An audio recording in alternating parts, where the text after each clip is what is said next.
Alors ce matin, on va parler du chemin qui nous mène vers une prière qui transforme. On sait que dans ce monde, il y a plein de gens qui prient pour être agréables à Dieu, mais ils ne sont pas agréables à Dieu. Parce que la prière a des règles précises. Parce qu'il y a un Dieu qui est précis. Parce qu'il y a un Dieu qui s'est révélé. Et donc, notre prière ne doit pas être quelque chose de fastidieux. Parce que la prière, c'est avant tout une relation.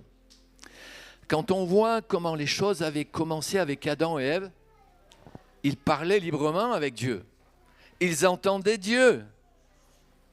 Et nous, au fur et à mesure du temps, à cause du poids du péché, la voix de Dieu a parfois été difficile. Les gens, des fois, à des époques, se sont tellement éloignés de Dieu qu'ils n'entendaient plus Dieu. Le prophète Élie n'entendait plus Dieu. Mais le petit Samuel, un petit bonhomme, entendait Dieu. Et c'est notre responsabilité maintenant à entendre Dieu. La prière, c'est quelque chose de passionné parce que c'est une relation. Et si notre prière n'est pas passionnée, elle ne changera rien dans nos vies, elle ne transformera rien dans nos vies. Alors la première chose que l'on va dire, c'est que pour connaître Dieu, il faut s'approcher. On va voir un premier passage dans Hébreux 11:6 qui nous dit la chose suivante. Or, sans la foi, il est impossible de lui être agréable, car il faut que celui qui s'approche de Dieu croit que Dieu existe et qu'il est le rémunérateur de ceux qui le cherchent. La prière ne doit pas être quelque chose de stérile, où l'on ne voit jamais rien se passer. Mais la prière est quelque chose de passionnant, où l'on voit l'amour de Dieu se mouvoir. Il met des pensées sur nos cœurs et il y répond. Mais ce passage nous parle de foi, nous parle de s'approcher et nous parle de rémunération. Dieu veut donner un écho à nos paroles. Il n'y a rien de plus désagréable de parler quand on est prof et qu'on voit les élèves bâiller ou n'importe, on se dit il y a un petit problème. Ils sont en train de s'endormir et ils nous écoutent nullement. Et c'est très très désagréable. Donc la prière est quelque chose de vivant. Et la prière est quelque chose de basé sur la foi. Et la foi, c'est une confiance. Et dans la vie, tout ce qui est dans le domaine naturel, l'est aussi dans le domaine spirituel. Dans cette vie, vous pouvez avoir confiance en quelqu'un et vous pouvez avoir de plus en plus confiance ou de moins en moins confiance ou carrément être en rupture avec la personne. Parce que la personne a triché, vous a déçu. Donc la confiance, c'est quelque chose qui s'établit jour après jour. La confiance, c'est quelque chose qui peut être merveilleux. Parce qu'il y a des secrets que vous allez pouvoir confier à quelqu'un. Parce qu'on sait que certains ne vont pas être des gens de confiance. Vous allez leur donner une parole et ça va se dispatcher partout. Mais vous allez confier un secret à quelqu'un que vous aimez, en qui vous avez confiance. Et Dieu est celui qui est parfait. Il ne s'est pas contenté d'être parfait, il nous a prouvé qu'il était parfait. Il a envoyé son fils Jésus, qui a été parfait sur cette terre. Dans Romains 10:17, il nous est parlé de la foi. Il nous est dit ainsi, la foi vient de ce qu'on entend, et ce qu'on entend vient de la parole de Christ. Il y a bien des années, je ne sais plus si cette expression existe toujours, mais les gens avaient l'habitude de dire « moi j'ai la foi du charbonnier ».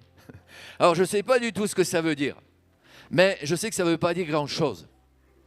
Parce que la foi, c'est quelque chose de précis. Dans le domaine naturel, on voit que les choses sont réglées avec une précision incroyable.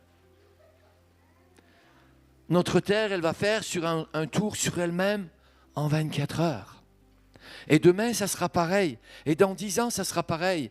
Et il y a 200 ans, c'était déjà comme ça. Parce que Dieu est Dieu. Et personne ne peut faire des choses aussi précises. Nous, nos montres, au bout de 10 ans, elles déconnent. Enfin, non, je ne dois pas employer ce terme-là. Elles vont pas bien. Elles quoi? Elles se dérèglent. Voilà, merci. Mais Dieu n'a pas d'ombre de variation. Tout ce qu'il dit est vrai. Mais c'est nos cœurs qui ne saisissent pas. C'est nos cœurs qui souvent sont incrédules. Donc ces paroles tombent dans les oubliettes. Quand le prophète Élie ne recevait plus des paroles de Dieu, c'est parce que son cœur s'était endurci. Mais le jeune Samuel a pu recevoir les paroles de Dieu. Et quand il a entendu la voix de Dieu, il a cherché d'où venait cette voix. Et il a su qu'elle ne venait pas d'Élie. Alors, le prophète Élie lui a dit qu'elle venait de Dieu. Et nous aussi, nous sommes appelés à développer notre foi, notre confiance dans cette parole de Christ. Christ, nous savons qu'il est venu sur cette terre, qu'il a vécu, et que personne ne peut nier ça. Personne ne peut nier qu'on est en 2026 après la venue de Jésus. Le monde entier sait que Jésus est venu. Hier, j'ai vu un homme qui, ne reconnaît pas Jésus encore, pour le moment, comme le Messie. Mais il disait, nous, juifs orthodoxes qui ne reconnaissons pas le Messie, on reconnaît que l'entreprise de Jésus était florissante. On ne peut pas passer à côté de la parole de Christ. Toute la parole a été inspirée par le Saint-Esprit. Elle nous a été laissée pour nous tous. Le livre le plus présent dans le monde, c'est la Bible. Voilà, vous le savez tous, c'est bien. Le livre le plus traduit dans le monde, la Bible. Personne ne peut l'ignorer. Du moins, nous avons le libre arbitre. Nous pouvons dire, je n'ai que faire. Et on rencontre ça dans les rues. Et on laisse les gens. Et on continue à les aimer. Mais pour celui qui croit avec un cœur sincère, cette parole va avoir le potentiel de transformer un cœur. Un cœur qui n'est pas transformé, c'est un cœur qui ne place pas sa confiance dans la parole de Christ. Car c'est une parole vivante qui travaille les cœurs jusqu'à salut. Moi, j'ai eu cette grâce incroyable qu'un homme vienne se planter devant moi avec une opportunité incroyable. Il ne me connaissait ni d'Ève ni d'Adam. Un berbère, en plus un gars qui n'aurait pas dû être là devant moi, mais il était là devant moi. Il a ouvert la Bible, il m'a lu un passage. Et ce passage a touché mon cœur. J'allais dans une église depuis 22 ans, mais je n'étais pas touché. Cette parole ne transformait pas mon cœur parce que je ne la recevais pas comme la parole du Dieu vivant, comme la parole du Christ. Je n'avais pas été sauvé.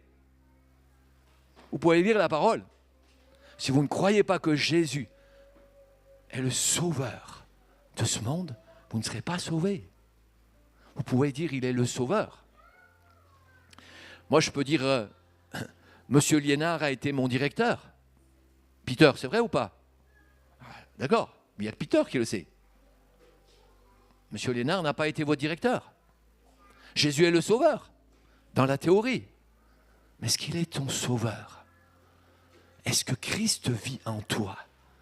Est-ce que tu lui laisses cette possibilité de transformer et de changer ton cœur?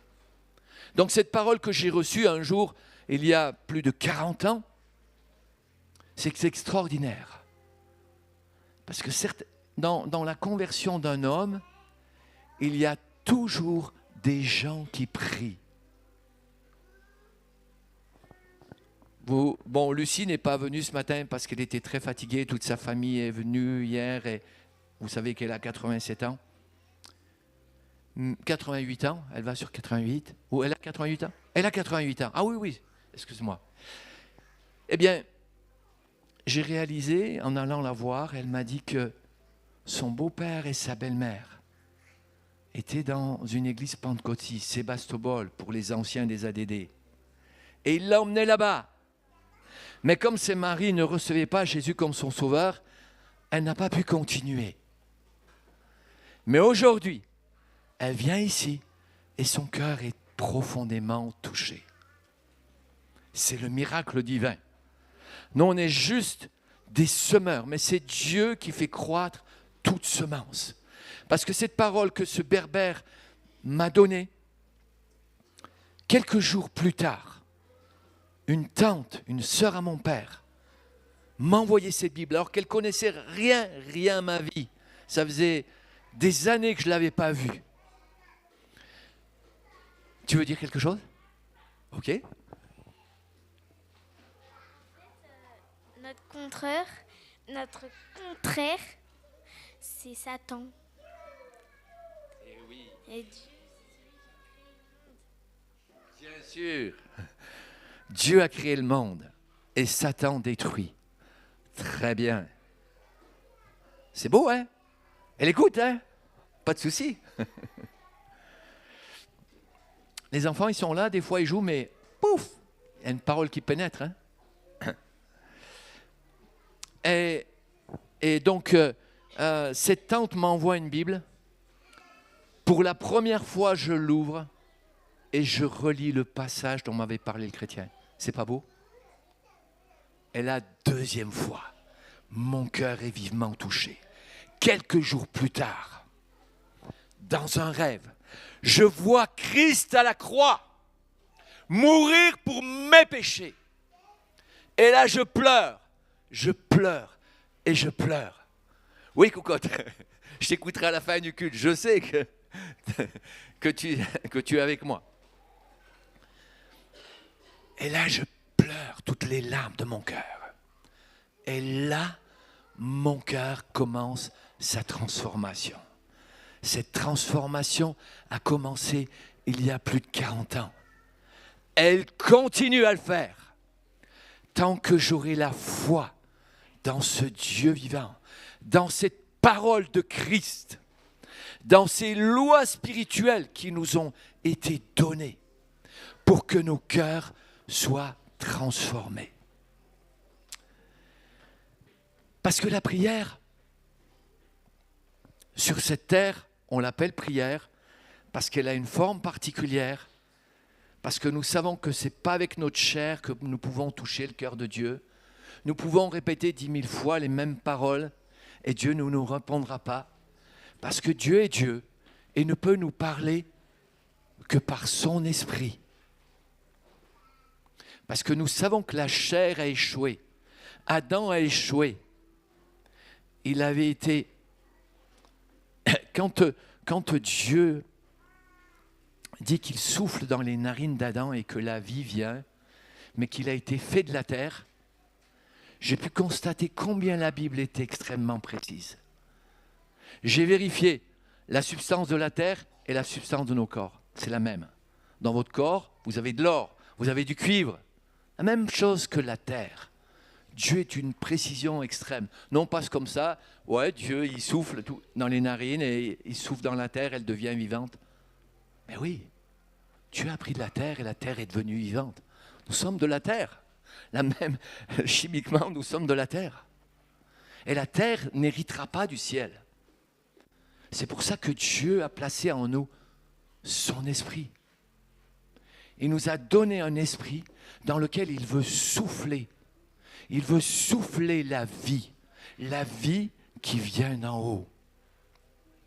Parce que la vie éternelle, nous dit Jean 17,3, c'est qu'ils te connaissent. Toi, le seul vrai Dieu, et celui que tu as envoyé, Jésus-Christ. Nous ne pouvons pas connaître Dieu. Nous ne pouvons pas connaître notre Père autrement que par Jésus. Autrement que par sa parole, nous ne pouvons pas connaître Dieu. Aux États-Unis, ils font toutes sortes de statistiques rigolotes. Et un gars s'est attaché à voir s'il y avait des transformations dans les vies.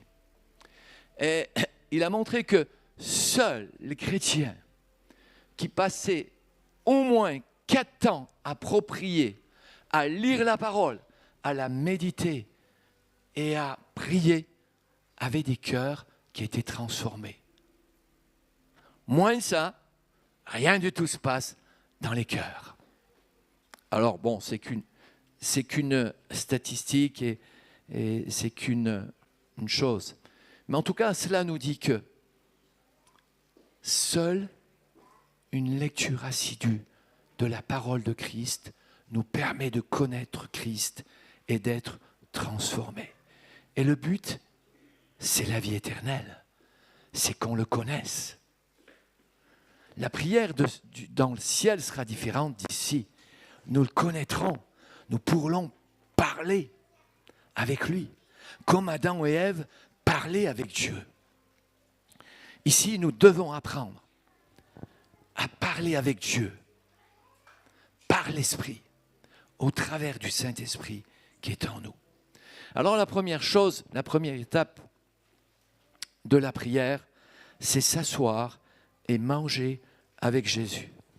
Nous savons que sur cette terre, tout le monde aime manger. Même ma belle-mère qui a 93 ans, elle ne manque pas un repas, je peux vous le dire. Hein.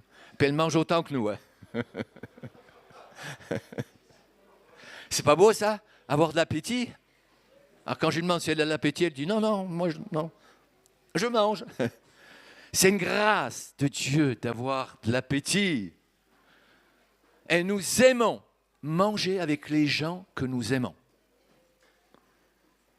Vous imaginez pas que quelqu'un vienne chez vous. Bon, en Afrique, ils sont plus simples. Au Cameroun, ça se fait peut-être, Peter, mais en France, vous invitez les gens et vous prenez plaisir à être autour d'une table et à manger.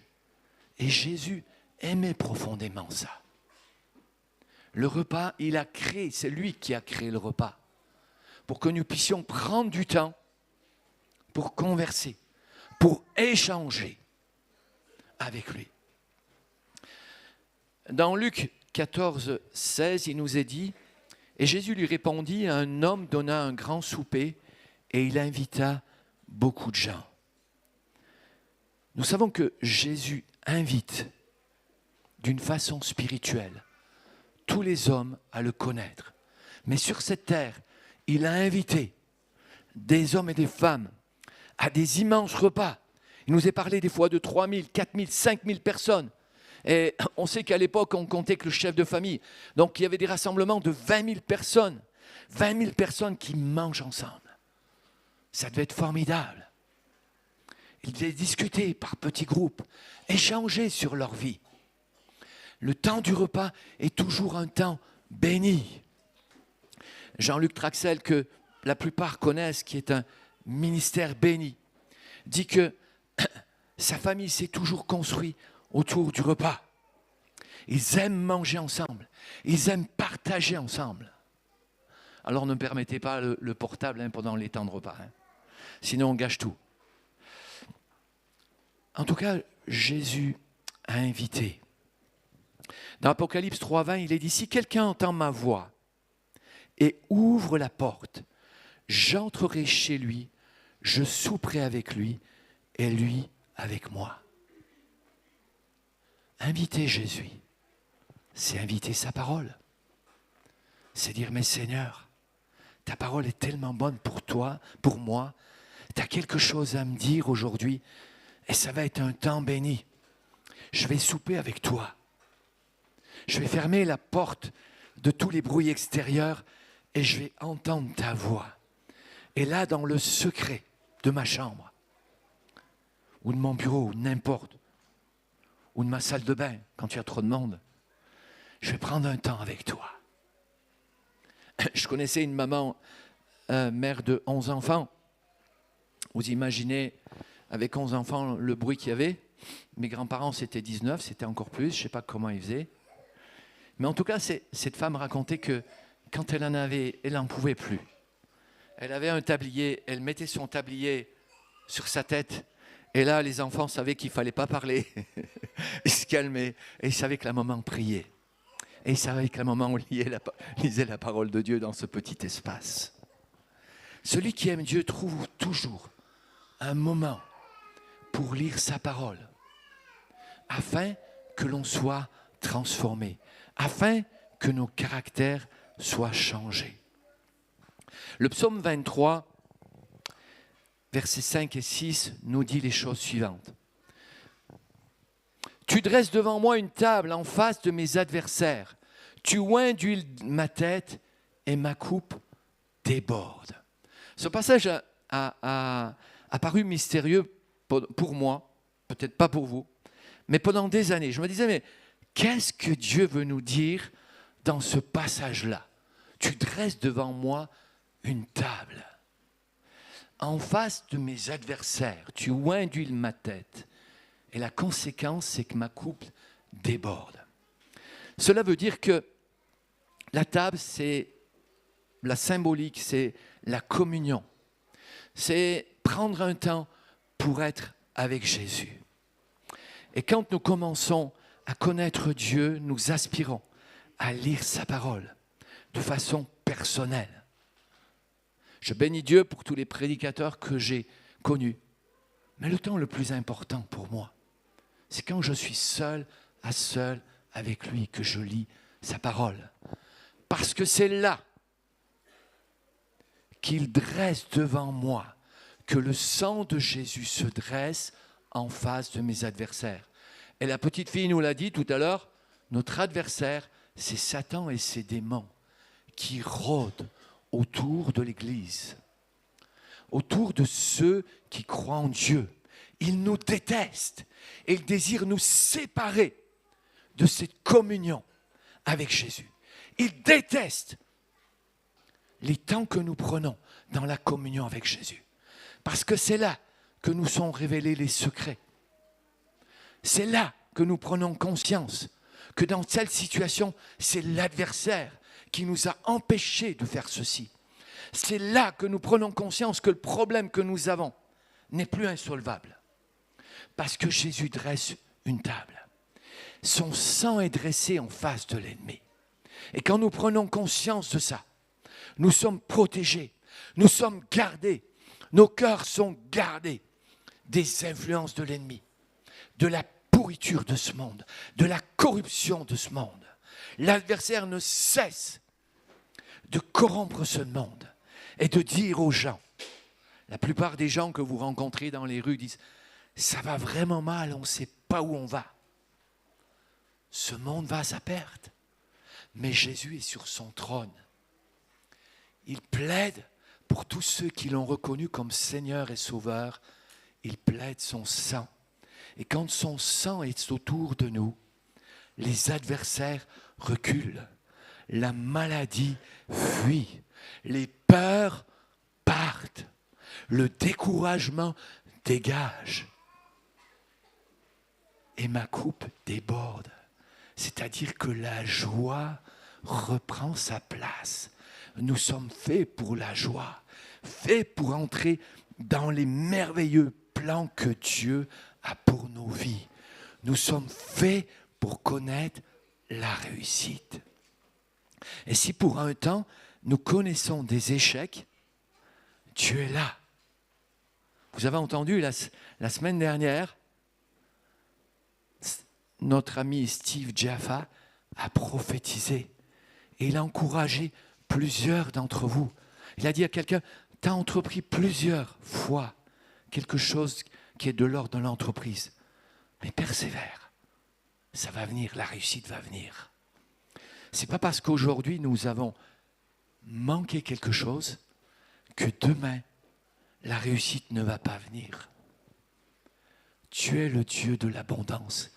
Il nous aime tellement qu'il va toujours permettre que nous entrions dans ce qu'il y a de meilleur pour nos vies. Si toutefois, nous prenons le temps de communier avec lui, de rester à cette table. À un moment donné, les disciples étaient un peu découragés parce qu'ils ont vu Jésus en communion avec le Père. Ils ont dû se dire, oula, oula, là, là, là. La prière de Jésus est un peu différente de la nôtre. Alors ils ont dit à Jésus, écoute, tu vas nous donner quelques indications afin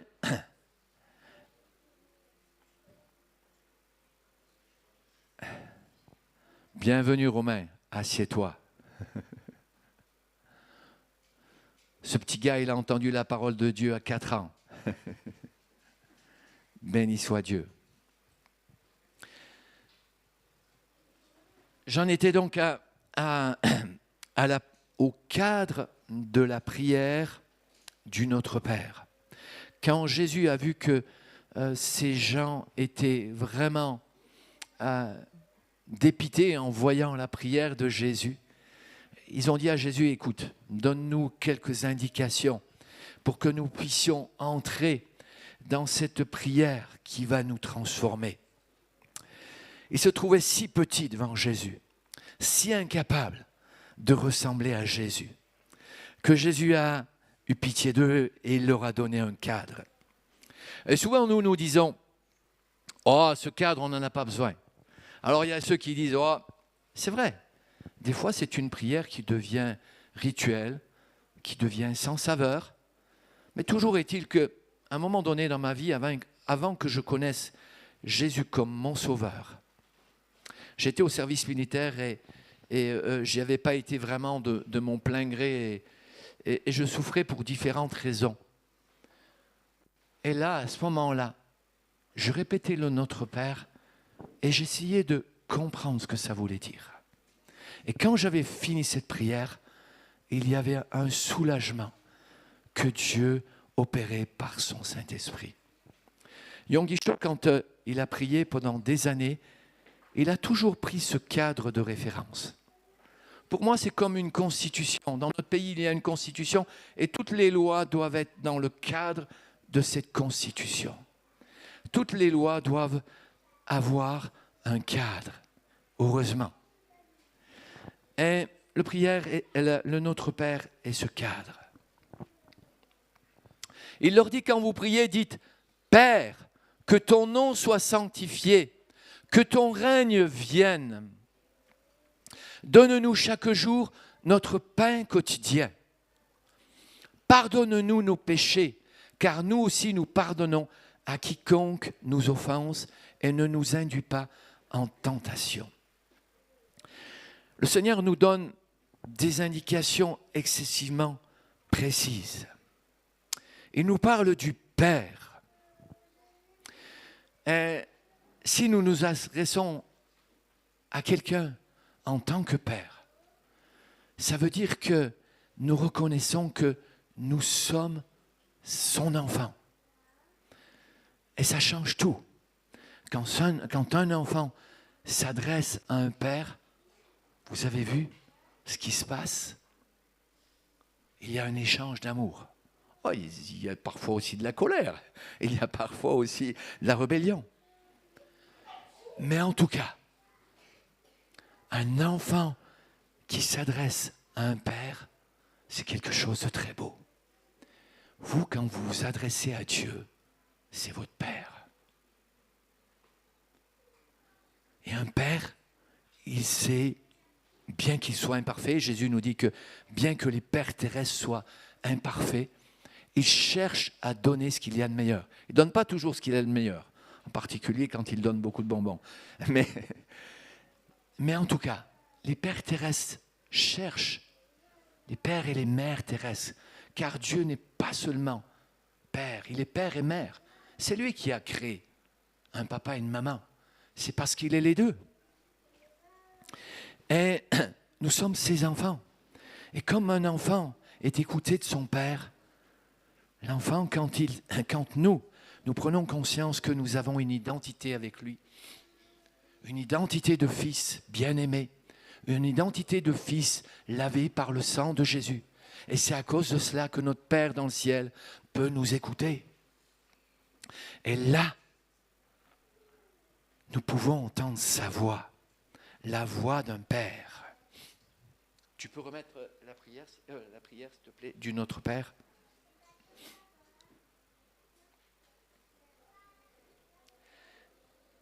Il nous est parlé du règne de Dieu. Et Jésus, quand il était sur cette terre, il a dit « Le royaume de Dieu s'est approché de vous ». Moi, j'ai toujours cru que le royaume de Dieu, j'étais sur cette terre, à un moment donné, je demandais pardon pour mes péchés et j'allais au ciel. Mais le royaume de Dieu, il s'établit dans nos cœurs. Le royaume de Dieu, ça veut dire que nous reconnaissons que nous avons un Père. Et ce Père, il est roi. Et ce Père, il a un royaume. Et nous faisons partie de la grande famille de tous ceux qui reconnaissent Christ comme sauveur. Dieu n'en a rien à faire que vous soyez adventiste, évangélique, catholique, baptiste et tous les istes. Il y a 2000 istes sur cette terre. Ça ne l'intéresse pas. Ce qui l'intéresse, c'est des cœurs qui se sont vraiment tournés vers Dieu. La semaine d'avant, c'était la semaine de l'unité. Et j'étais avec Kevin et des gens qui étaient catholiques. Et à un moment donné, on a écouté le témoignage d'un catholique. Mais c'était d'une beauté. Un homme qui avait vraiment rencontré Christ. Alors, ceux qui étaient à côté le regardaient avec des yeux comme ça. Ils disaient, mais qu'est-ce que c'est que ce farfelu qui nous dit que le 19 mai 1972, il a rencontré Christ et que sa vie a été changée, transformée. Mais après, ils ont entendu Kevin. Après, ils m'ont entendu, ils se sont dit, mais waouh, il y a un Dieu qui peut vraiment changer, transformer les cœurs.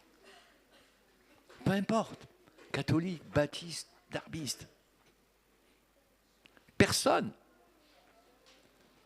à la véritable doctrine.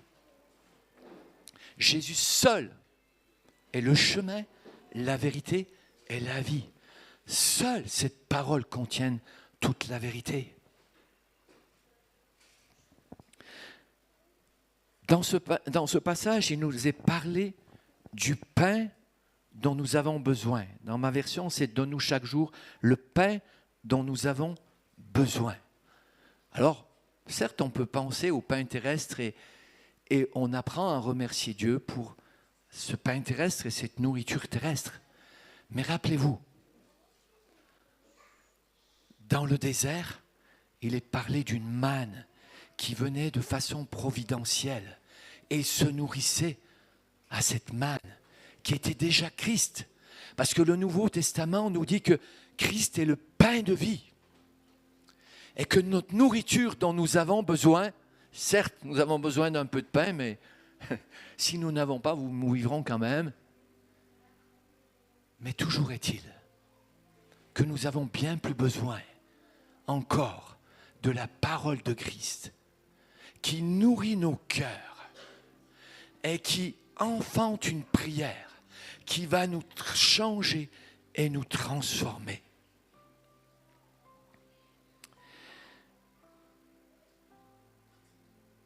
Quatrième chose, nous devons rechercher. Si nous avons conscience que dans la parole de Dieu, dans cette Bible, il y a un trésor d'une valeur inestimable, alors nous allons rechercher ce trésor inestimable. On va lire Colossiens 3, 1. Si donc vous êtes ressuscités avec Christ, cherchez les choses d'en haut, où Christ est assis à la droite de Dieu.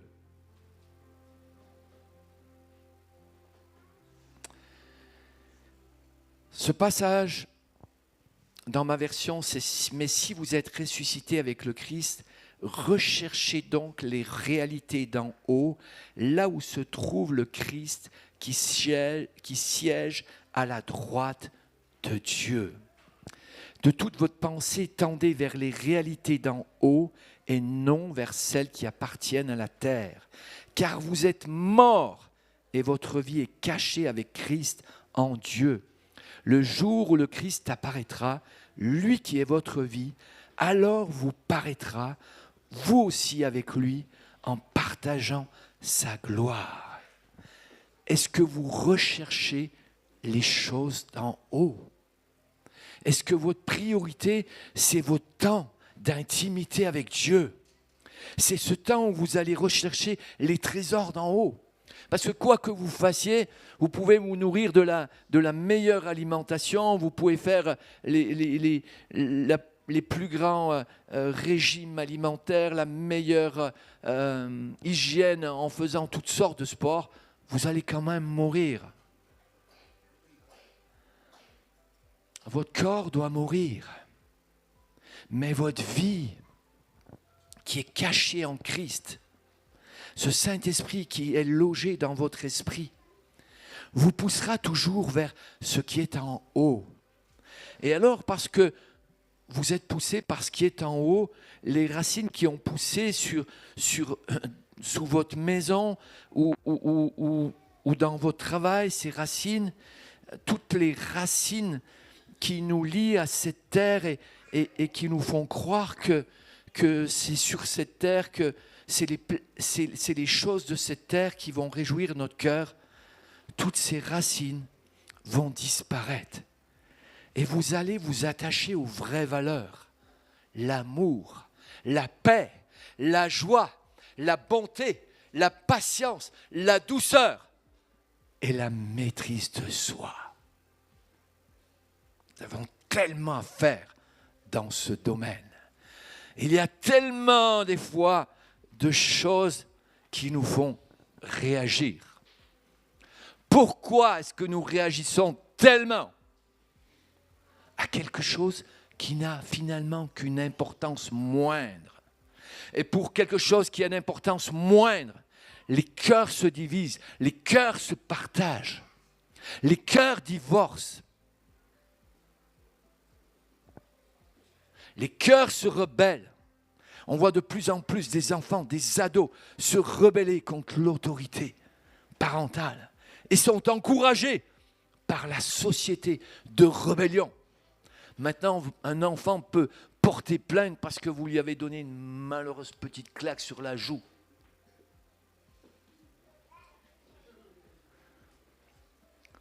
Pourtant, combien je suis reconnaissant pour toutes les baffes que j'ai prises. Ce n'était pas mon père qui donnait des baffes, c'était ma mère. Mais quand je prenais une baffe, je ne mouftais pas. Et quand un jour un instituteur m'a pris dans son bureau, il ne m'a pas donné une claque, mais il m'en a donné 3. Je sais ce que j'avais fait. Je sais que j'avais usé ses nerfs. Et il avait raison de mettre un terme à ma folie. Et je n'ai pas risqué de le dire à mon père ou à ma mère. Sinon, j'en aurais pris 4 autres. Ça aurait été encore plus terrible, parce que ma mère tapait encore plus fort que ce directeur.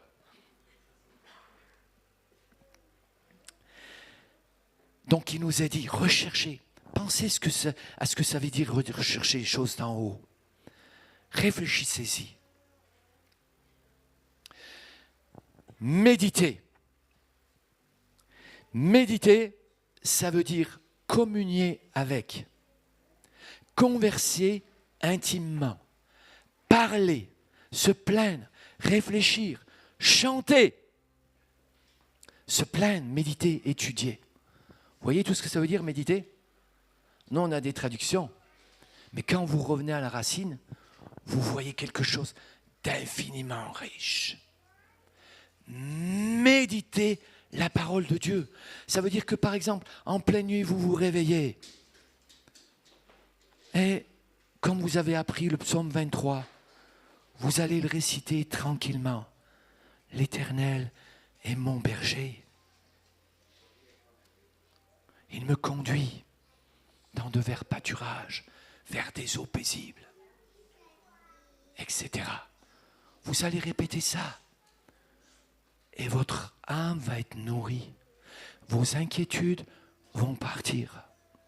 Oh, moi, je ne crains pas du tout que je sois réveillé en pleine nuit. Je me réjouis. Ça me donne un temps pour méditer, pour me tourner vers Jésus. Ce n'est pas forcément crier. Vous savez que j'ai reçu un pasteur canadien, vous avez vu pour certains, qui s'appelle Daniel Baudrillard. Et lui, il m'a dit, mais dans nos milieux, on a appris surtout à crier. Et les pentecôtistes sont les champions là-dessus. Ils parlent plus fort que les autres. Mais j'ai un ami qui s'appelle John Edward, qui est un pasteur vraiment rempli d'humilité. Et en Ardèche, j'ai appris qu'il venait passer ses vacances tout près de chez moi. Et c'est un homme extrêmement humble. Et quand j'ai vu son site, par exemple, c'est lui le fondateur d'une église qui était un tout petit noyau et qui est devenue une église aujourd'hui. Je ne sais pas aujourd'hui, mais en Ardèche, quand j'étais là-bas, il y avait déjà 1500 personnes. Et ça ne cessait d'augmenter. Et cet homme, quand il voyait les pasteurs français faire de la délivrance, moi le premier au départ, il me disait, pourquoi tu cries? Dieu n'est pas sourd. C'est ton intimité avec Dieu et ta fermeté dans les paroles que tu vas prononcer qui va permettre au diable de fuir et à la personne d'être libérée. Et il avait beaucoup plus de succès que bien des pasteurs français qui criaient. Lui, il ne crie pas. Il ne crie pas. Et il a un ministère béni à ce niveau. Mais vraiment béni. Sachez avant tout qu'il y a plusieurs passages qui nous invitent à méditer. Alors dans le psaume 63, 6, il nous est dit « Lorsque je pense à toi sur ma couche, je médite sur toi pendant les veilles de la nuit. Lorsque je pense à toi sur ma couche, je médite sur toi pendant les veilles de la nuit. » Il y a quelqu'un dans ma famille qui était toujours inquiet de perdre son lit. Alors quand elle a lu ce verset, elle a été rassurée. N'est-ce pas, Corinne? Elle a dormi beaucoup plus tranquille. C'est merveilleux. Dieu pense à nous. Oui, cocotte, après. Donc, ce verset nous invite à méditer à tout moment, à rester tranquille, à demeurer dans la paix, à penser à Dieu. Quand nous pensons à Dieu, il y a de bonnes choses qui se passent. Moi, je sais que quand Corinne achète des gommes et qu'elle le met dans le placard, je commence à m'imaginer le paquet de gommes. Et mon corps m'attire et j'ouvre ce placard. Et je ne peux plus m'arrêter. Et quand vous pensez à Dieu, votre esprit est nourri. Et à ce moment-là, vous êtes en état de recevoir une parole de Dieu. Vous êtes en état de recevoir une vision de Dieu, un songe de Dieu. Mais si nous ne sommes pas attentifs, Dieu ne parlera pas. Moi, ça fait seulement 1 an que j'ai réalisé que vraiment, le soir avant de m'endormir, qu'il fallait que je remette mon sommeil, ma vie entre les mains de Dieu. Car pendant les nuits, le diable est actif. Il peut nous donner les pires cauchemars. Mais tout le temps, je me place le sang de Jésus. Et je dis, Seigneur, parle. Et à maintes reprises maintenant, Dieu me parle d'une façon précise. Quand je me réveille avec un rêve, avec une grande précision, je sais que Dieu m'a parlé. Dieu peut vous parler dans les rêves. Et même éveillé, il peut vous parler. Il peut vous donner une image. La première fois que mes parents sont entrés dans une église, Dieu leur a donné la même image à l'un et à l'autre. Il leur a parlé. Le psaume 77, 6 nous dit « Je pense à mes cantiques. Pendant la nuit, je fais des réflexions dedans de mon cœur et mon esprit médite. » Je suis sûr que Cynthia, quand elle est réveillée, elle doit chanter des cantiques. Elle est là, Cynthia? Ouais. Tu dois chanter des cantiques, non? Suivant notre nature, on est plus des gens qui aimons le chant, d'autres plus une réflexion personnelle. Avec Corinne, on a eu 2 groupes de prière dans les maisons en Ardèche. Et il y avait un groupe, la dame, c'était une chantre. Elle voulait toujours qu'on commence la réunion en chantant. Elle amenait la présence de Dieu. Mais on allait dans une autre réunion, c'était à 100 mètres de chez nous, des voisins, et ce n'étaient pas des chanteurs, mais ils amenaient aussi la présence de Dieu. Ils avaient une façon de partager. Les 2 réunions étaient totalement différentes. Mais dans les 2 réunions, il y avait la présence de Dieu. On attache tellement d'importance à la forme d'une réunion. Vous allez chez mon frère adventiste, ça sera une expression totalement différente. Vous allez au Rocher, ça sera encore une expression différente. Chaque lieu est différent. Les personnes sont différentes. Et il y a des habitudes qui se créent. Mais Dieu peut bouleverser tout ça. Et Dieu peut nous demander de changer nos habitudes parce qu'il est là pour changer, pour transformer. Mais en tout cas, les choses peuvent se faire de façon différente. Dernière chose, la prière qui nous transforme nous pousse à l'adoration. Le psaume 46, 10 nous dit « Arrêtez et sachez que je suis Dieu.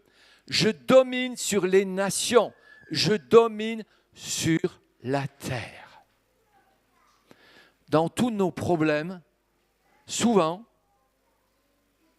les chrétiens et les gens de ce monde, et ils sont comme ils ont l'impression que c'est un problème insolvable, ils disent à Jésus, attends, reste là, je vais me débrouiller de mon problème, je vais m'arranger, je vais résoudre la situation. Et combien je vois de chrétiens devant un problème courir devant Dieu. Ils courent tout le temps, ils ne s'arrêtent pas. Ils croient que Dieu est dépourvu. Moi, même quand je regarde le temps, bien sûr, je me dis, voilà, peut-être ils sont de plus en plus fiables pour la météo. Mais je dis toujours, Seigneur, tu as la capacité de changer même le temps. Et j'avais dit ça au Seigneur samedi parce que j'avais vu que la journée était pleine de nuages, selon la météo que j'ai connue, que j'ai vue. Mais Dieu nous a donné une belle journée. Il est souverain. Il peut tout à n'importe quel moment. Ce n'est pas la peine de s'inquiéter. Peut-être que demain il va neiger ou pas neiger. Peu importe. Dieu nous donnera les ressources. Il sera avec nous dans la difficulté. Il sera avec nous dans les situations les plus périlleuses. Si on ne le laisse pas derrière nous, mais si on le laisse à côté de nous, si on laisse le Saint-Esprit nous mettre en communion avec Jésus, il nous donnera toujours les ressources pour sortir d'une situation délicate.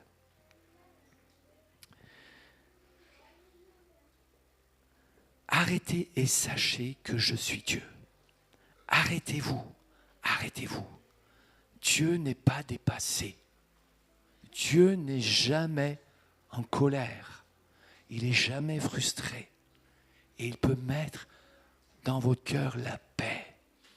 Alors que tout le monde vous dévalorise, alors que tout le monde a dit « ça ne se passera pas comme ça », eh bien Dieu a peut-être décidé quelque chose de tout autre, un plan totalement différent, qui va changer toute chose.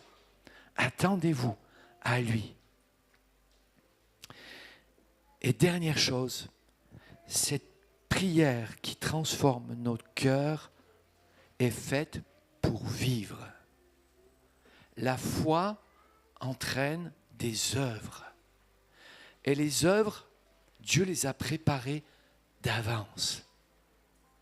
Et je trouve extraordinaire la vie d'aventure dans laquelle Dieu nous conduit. C'est bien mieux que quand j'étais jeune, j'aimais un petit peu les films d'aventure où ça bougeait un peu dans tous les sens. Mais maintenant, ça ne m'intéresse plus du tout. J'aime que Dieu bouge mon cœur pour aller dans ces aventures qu'il a prévues. Parce que c'est des œuvres qu'il voit parfaites, parce que son sang nous couvre. Même s'il y a des moments, nous faisons des erreurs, si nous passons à côté, Dieu est là. Notre frère Steve Jaffa vous a dit que pendant 1 an, il avait donné des prophéties qui étaient fausses. Mais il avait tellement le cœur d'amour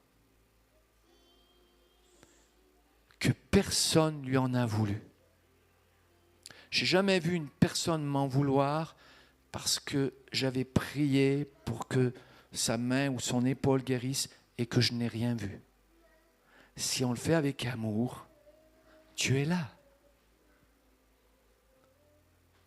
Une fois, un grand ministère de guérison, je suis en train de rechercher son nom, il ne me revient pas. C'est un grand bonhomme aux États-Unis. Il a vu des aveugles, des sourds. À un moment, il était à Rome et il a vu un aveugle, il a été ému de compassion. Il a prié pour lui. Et rien ne s'est passé. Mais cet homme a été ému de compassion. Il dit, ça fait 50 ans que je vais dans cette église et personne n'a jamais prié pour moi. Mais vous l'avez fait et je suis reconnaissant. Donc il se peut que des fois nous nous trompions, mais si nous le faisons avec amour, c'est bon. Éphésiens 5.2 nous dit, et on finira là-dessus, et marchez dans la charité à l'exemple de Christ qui nous a aimés et qui s'est livré lui-même à Dieu pour nous comme une offrande et un sacrifice de bonne odeur. C'est tellement bon sur cette terre de sentir quelque chose qui sent bon. Moi, j'aime les plantes aromatiques et à Saint-Alban, avec Corinne, on avait mis un jasmin étoilé. Et au mois de mai, chaque fois que nous passions devant, la bonne odeur venait à nos narines. Mais c'est encore tellement meilleur que se dire que Dieu, parce que nous entrons dans sa volonté, parce que nous entrons dans ses œuvres, il voit la bonne odeur de Christ sur nous. Quelle gloire il y a dans le ciel. Quelle joie il y a dans le cœur de Jésus. À dire, mais cet enfant, et il m'obéit. Il compte sur moi. Je lui avais dit d'aller là, il va là, et il voit ma gloire. Il voit mon amour. Il voit des choses se réaliser. Avant-hier, je lisais 2 choses, j'ai lu 2 choses dans cette journée. Un frère que je connais depuis bien 30 ans, qui s'appelle Paul Le Cossec. Donc ça a commencé par un papa. À 20 ans, il était ingénieur. Et toute sa vie durant, personne n'a su qu'il était ingénieur. Il a eu à cœur le peuple tzigane. Et il est allé, comme dit la parole de Dieu, derrière les haies, les chercher, leur annoncer l'évangile. Et on sait qu'en France, il y a des tas de tziganes qui louent Dieu, qui ont changé de vie, qui ont eu des prières qui ont complètement transformé leur cœur. Et cet homme, quand il a fait toute la France, il est parti vers l'Espagne. Et il a évangélisé les tziganes d'Espagne. Et après, il a appris qu'en Inde, il y avait l'équivalent de la population de la France en tzigane. Et des gens méprisés, abandonnés, des enfants qui mouraient de faim. Et il est allé là-bas. Et il a annoncé la parole de Christ. Et jusqu'à sa mort, on n'a même jamais su que cet homme avait eu une formation d'ingénieur. C'était un homme d'une grande simplicité. Moi, je me disais en le voyant, c'est un homme certainement, Dieu a utilisé un homme qui n'avait peut-être pas fait d'études pour toucher les tziganes. Non, un ingénieur. Il a considéré comme de la boue son titre d'ingénieur. Et il est allé apporter la parole de Christ. Et aujourd'hui, ce sont ses 2 fils, Paul et Étienne, et avec Corinne, on connaît très bien Paul. Et cet homme, Je lisais, il est allé en Inde très récemment, il est allé 3 semaines en Inde, et il va dans des villages en Inde où ils connaissent rien de Jésus. Ils n'ont même pas entendu le nom de Jésus. Il arrive dans des endroits, ce sont des cahutes en bois. Et la pluie pénètre dans ces cahutes. Et que vous savez que l'Inde, à des moments, il y a la saison des pluies. Et il organise chaque fois dans les villages une œuvre d'amour. Il a planifié ça bien avant. Des camions viennent amener des couvertures et des bâches pour protéger leurs cahutes. Et chaque fois, il raconte que sur les 200 personnes qui écoutent l'Évangile, les 200 demandent la prière individuellement. Des fois, il reste 3 heures, 4 heures, 5 heures à prier pour chaque personne. Quelle œuvre d'amour! Quel Dieu a pu susciter dans leur cœur un tel amour? Christ. C'est Christ qui va là-bas. C'est vous, Christ. Vous allez là où vous conduit votre Père du ciel. Ils ont mon âge, Paul et Étienne. N'ont jamais arrêté cette œuvre. Ils y sont allés là et je sais que tant qu'ils pourront le faire, ils iront en Inde. Apporter l'évangile dans ces lieux où Jésus n'a pas encore été prononcé. Donc vivez dans l'amour. Dans ma version, restez sur cette note, vivez dans l'amour, tout comme Christ aussi nous a aimés et s'est livré lui-même à Dieu pour nous en offrande et en sacrifice, comme un parfum de bonne odeur. La croix de Christ qui est là nous rappellera toujours Jésus qui nous a tant aimés, qu'il a donné sa vie pour nous, afin que le Saint-Esprit nous soit accordé, afin que le Saint-Esprit nous conduise dans les œuvres que Dieu a préparées d'avance. Que cela soit dans votre famille, que cela, on peut être missionnaire en Inde, mais on peut être missionnaire dans un quartier, on peut être missionnaire dans son travail, peu importe. Nous sommes tous des ambassadeurs de Christ, des représentants de Christ. Et si nous avons l'odeur de Christ, la Bible nous prévient, nous serons une odeur de vie ou une odeur de mort.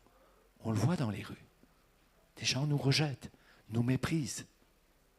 Il y a 2 semaines avec Michel, on nous a méprisés. On rencontrait que des gens qui nous méprisaient. On disait, mais qu'est-ce qui se passe? Mais la dernière personne que nous avons vue était un homme qui a accueilli favorablement et qui a accueilli la prière avec joie. Alors on ne voit pas forcément le résultat. On n'est pas là pour voir des résultats. On est là pour faire ce que Dieu nous demande de faire. Dans le ciel, on verra ce que nous avons semé. Mais ici, nous ne voyons pas toujours. Jésus a donné à manger à 20 000 personnes. Est-ce que les 20 000 l'ont suivi? Non. 12 l'ont suivi. Vous voulez être dans les 12 ou dans la foule de 20 000? Choisissez. Voilà, on va se lever et prier pour que nous soyons vraiment des gens qui prions non pas par conformisme, non pas parce qu'il faut le faire, mais parce que l'amour de Dieu nous pousse. L'amour de Dieu est notre moteur. Christ, la croix de Christ sera toujours là. Il nous a sauvés, il nous a établis comme ambassadeurs. Et il veut que nos prières transforment nos cœurs. Et avec ces prières transformées, nous allons entrer dans ses œuvres. Nous allons être là où il nous veut. Seigneur, merci, parce que tu nous as donné en Jésus quelqu'un qui continue à intercéder en notre faveur. Et nous savons que cette intercession est l'objet de la transformation de nos cœurs. Si nous sommes là, c'est parce que tous, un jour, nous avons reconnu que nous étions des pécheurs, perdus, livrés à Satan. Et tu nous as fait passer du royaume des ténèbres au royaume de lumière. Et désormais, tu vis en nous. pour que nous apportions, que nous vivions cet amour de Christ entre nous. Aide-nous, Seigneur, à toujours nous souvenir que tu nous aimes et que nous ne sommes jamais faits pour la discorde. Nous ne sommes jamais faits pour la rébellion. Nous ne sommes jamais faits pour l'égoïsme, pour l'égocentrisme. Mais nous sommes faits pour toi. Nous voulons être centrés pour toi. Nous voulons que nos cœurs accomplissent ta volonté dans nos vies. Amen. Amen. Vous pouvez vous rasseoir.